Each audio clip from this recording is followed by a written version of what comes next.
Hello everyone. तो जो मेरी आज की वीडियो है वो है बड़े इम्पॉर्टेंट टॉपिक पर, डू या डज। तो इसमें हम सबसे ज़्यादा मिस्टेक्स करते हैं।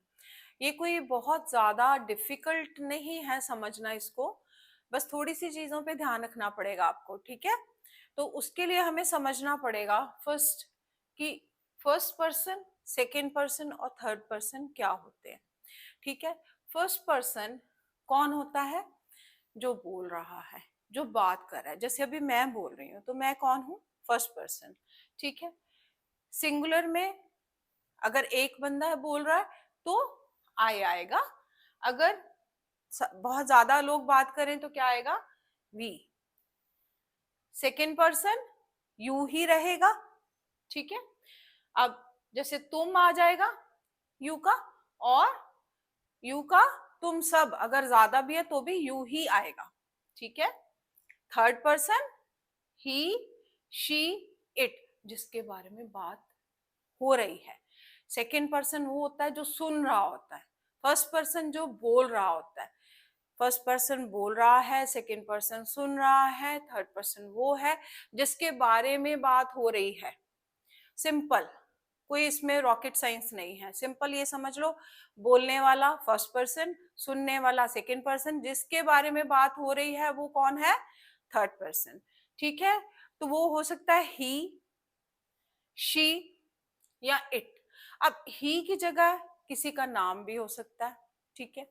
शी की जगह भी किसी का नाम हो सकता है। इट की जगह किसी का नाम, चीज, कोई एनिमल, कोई कोई भी ऑब्जेक्ट हो सकता है, ठीक है। थोड़ा सा समझिए इसको। प्लूरल में दे, लेकिन जो डू और डज है उसके लिए आपको सिर्फ ही, शी, इट पे फोकस करना है। ही, शी और इट पे सिर्फ, ठीक है। प्लूरल पे आपको फोकस नहीं करना।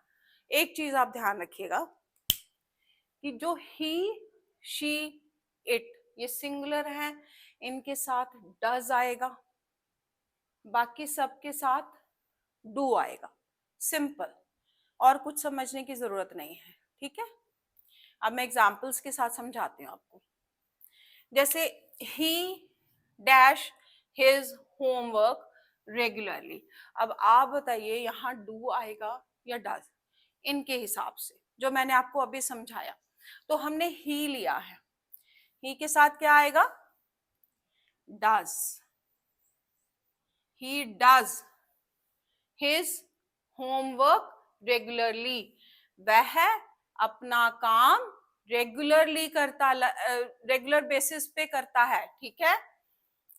शी, शी में क्या आएगा? Again does. डू नहीं आएगा, समझ आ गई? डू नहीं लगाएंगे हम, क्या लगाएंगे? डज। ही, शी, इट, ठीक है। अगेन अब आया दे। दे आता है थर्ड पर्सन में लेकिन प्लूरल में, तो हम क्या लगाएंगे? Do. They do their work on time, यहां डज नहीं आएगा, ठीक है। आई, आई के साथ डू, ई शीट में ये कंसिडर नहीं होता है, ठीक है। तो हम इसके साथ क्या लगाएंगे? डू। इट, अगेन इट आ गया, तो हम क्या लगाएंगे? I do not like to eat tasteless food, ठीक है। मुझे टेस्टलेस खाना, जिसमें कोई टेस्ट नहीं है, बेस्वाद खाना पसंद नहीं है। They do their work on time, वह अपना काम समय पर करते हैं। She does not like to eat junk food, वह जंक फूड खाना या बाहर का खाना, बर्गर वगैरह ऐसा का खाना, नूडल्स वो पसंद नहीं करती है।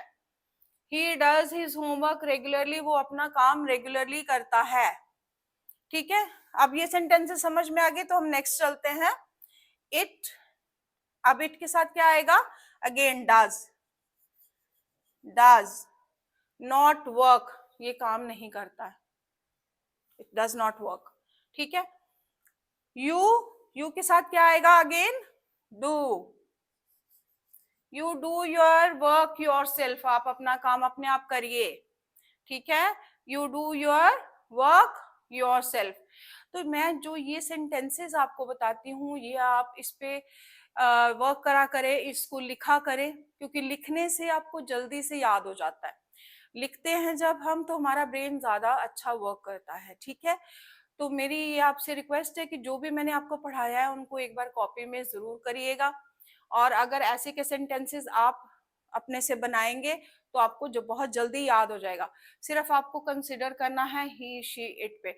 अब ही की जगह किसी का नाम भी हो सकता है, कंफ्यूज मत होना कि स्टिक रहना है हमने ही पे ही। कोई नाम भी हो सकता है किसी पर्सन का, यहाँ भी शी पे किसी का नाम हो सकता है, इट कोई चीज भी हो सकती है। तो ध्यान रखिएगा, ठीक है, होना सिंगल चाहिए, ठीक है। और बाकी सबके साथ आप क्या लगाएंगे, डू। इनके साथ सिर्फ डज लगाएंगे, बाकी सबके साथ आप क्या लगाएंगे, डू, ठीक है। बस इतना ही याद रखना। और खुद से क्वेश्चन बनाने की सेंटेंसेस कोशिश करना, नहीं बना पाओगे तो मैं नेक्स्ट वीडियो में आपको एक एक्सरसाइज दूंगी, उस पर प्रैक्टिस करिएगा। Thank you so much.